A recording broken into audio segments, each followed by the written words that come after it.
Hey y'all, greetings from Vegas. This is my review for Married to Medicine episode 9. We're doing things differently here. I have to watch this on my phone as I'm reviewing it, so yeah, bear with me. But yeah, I see that they brought back the theme song for this episode, so yeah, no matter where I am, I'm gonna jam this song.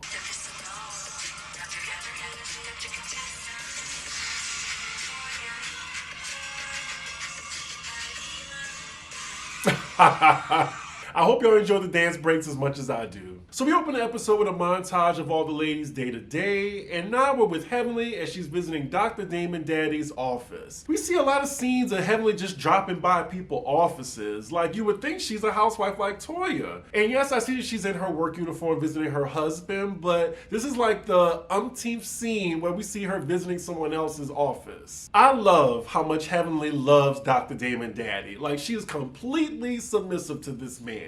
He better not ever cheat on her. Like, he has it good. She treats him like a king. So they're both discussing the events that happened at Simone's house, like the blow up between her and Contessa. Dr. Damon Daddy was not his calm self. He was very angry and he left early with Heavenly leaving with him. Heavenly is very apologetic about it and is taking full accountability of the blow up between her and Contessa. And she assures her husband that she'll never put him in that situation again. I swear that's the only person who can set Heavenly straight or make her apologize or make her accept accountability is her husband. Meanwhile, across town, we're with Contessa and her husband at their practice, and they're talking about the situation as well. Contessa's husband is right. Every time she's around Heavenly, it's round 1, round 2, and then round 3. I believe that they should just fight at this point. Like, just handle it the old-fashioned way and beat the hell out of each other. I'm sure Contessa's going to win, but at least it'll get it out of her system, and we'll be done with these petty arguments.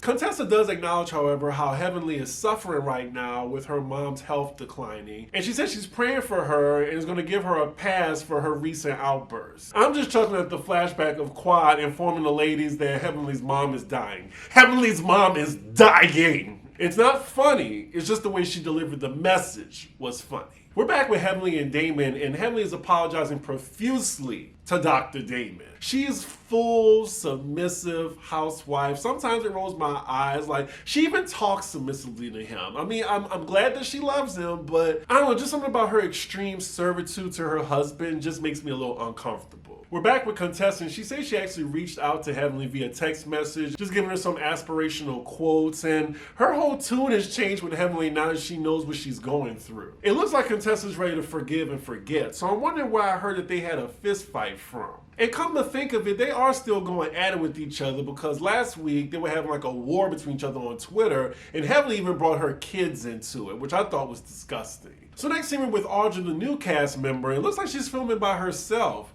Now, was she supposed to be a friend of the show or a new cast member? I'm thinking last minute they made her a friend, but not like Kari. She's a friend with speaking roles. So it looks like she's planning her wedding ceremony. She says they already got married in the courthouse early in the year, but now since COVID is a thing of the past now, she wants to have a real ceremony. I mean, that's a good way to secure a story on a reality show, a wedding. Wow, $60,000 budget for a wedding. And they say they actually went over their budget by $50K.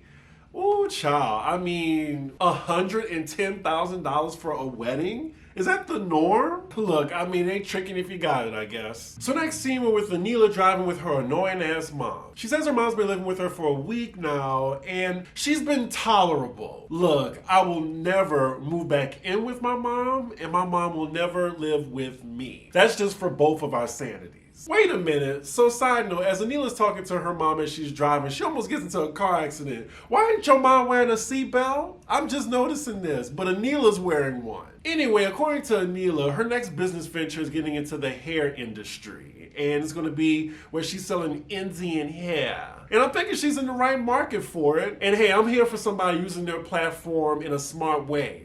I'm talking to you, Sheree. So she's overlooking the property where her warehouse is going to be. She's talking to the designer, and her mom keeps interrupting, asking questions like, oh, that looks expensive. Who's going to clean that? It looks like she's getting on everybody's nerves. It's starting to feel like Anila trying to push her mom on everybody. It looked like Anila got the mindset, if I got to deal with my annoying ass mom, then everybody I come into contact with has to deal with her too. Next scene, we're with Dr. Jack, and she's talking to the host of a women-focused podcast. And she's being brought on as an expertise of, you guessed it, the vagina. Look, I'm inspired to interview Dr. Jackie myself. I have so many questions about the vagina. Like, if y'all didn't know, I don't know much about it. So I would love to just ask her a bunch of questions I've been meaning to find out about the vagina. Because I'm all for the more you know. I mean, just because I'm not interested in vagina doesn't mean I can't learn about it. Now, I swear, with any scene with Dr. Jackie, you're gonna learn something, particularly about the vagina or any female body part. Like, I had no idea that lesbians are at greater risk for breast cancer than straight women.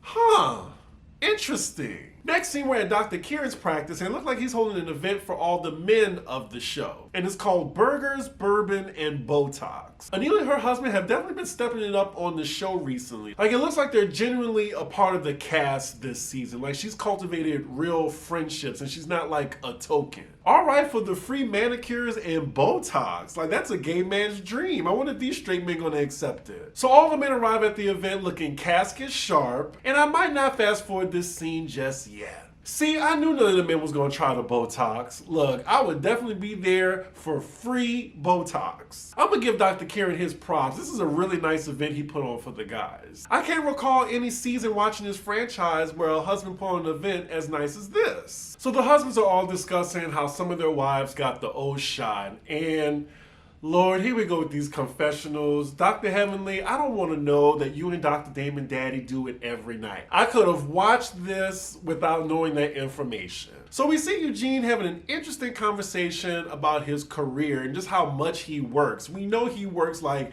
18-hour days. And Dr. Damon is telling him, like, you don't have to do that if you don't want to. You just have to do some readjusting. And Damon says he hasn't worked a weekend in 6 years. Wow. And I heard he owns 2 practices as well. I don't know, Eugene needs to be talking to Damon because he's clearly doing it wrong. So it looks like the gentlemen are hazing the new guy, Audrey's husband, as he's getting a massage. We see Curtis, is that his name? Curtis is now massaging the guy without his knowledge. How can Audrey's husband not know those big stone fingers massaging him is from somebody else? Oh my God, and now Dr. Kieran is massaging him and rubbing his ears.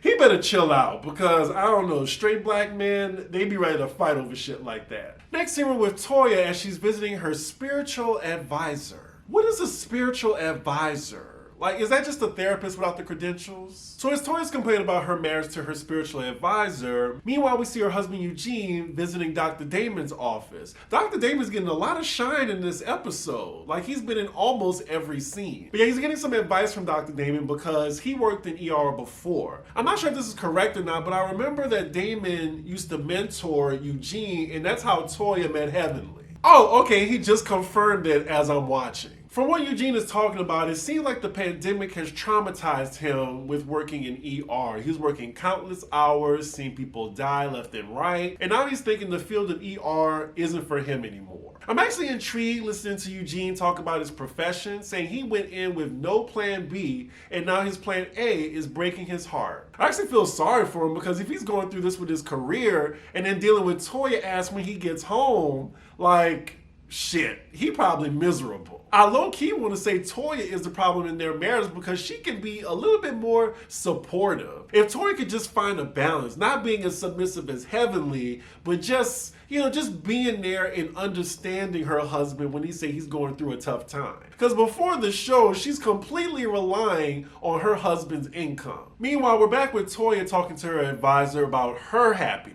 We cut to Toya's confession and it looks like she's aware that she needs to be more supportive with her husband, but she says she's not feeling any support from him. I think they should look into counseling because there's definitely a disconnect, and Toya isn't the most empathetic person, so maybe she don't realize that she needs to work on that. We're back with Eugene talking to Damon, and this scene has definitely made Eugene more likable, and I actually feel sorry for him because it seemed like he works really hard, and then he goes home to Toya yelling at him and nagging at him for working so much. Next scene, we're with Anila in her kitchen talking to her mom, and it looks like she's annoyed with her for not picking up after herself. But I think what she didn't realize is, okay, you enlisted your mom to help you with the kids, but that don't mean she's gonna be your maid too. Anila's mom tells her, I don't have time to clean.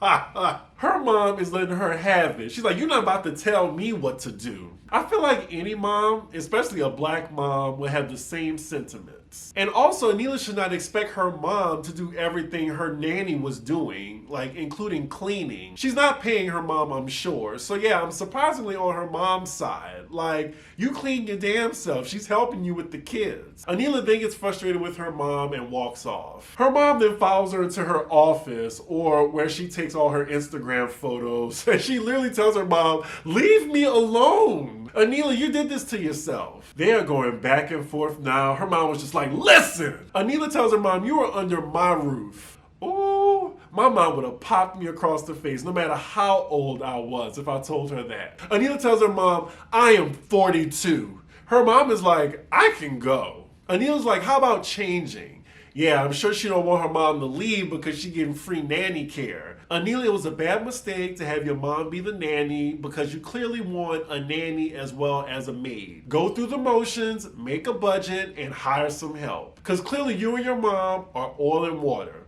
Just like me and my mom. Our distance helps our relationship. Anila's mom ain't budging. She's like, I'm older than you. I know what's right and wrong. She literally tells Anila, take it or leave it, and walks out the room. And that is where the episode ends. This was a decent episode, even though there was no fighting or big group scene with the ladies. I like the little character development we had with a couple of the cast members, like especially Eugene. I also feel like the stars of this episode was Dr. Damon and Anila's mom. Like, they had more scenes than Simone and Quad.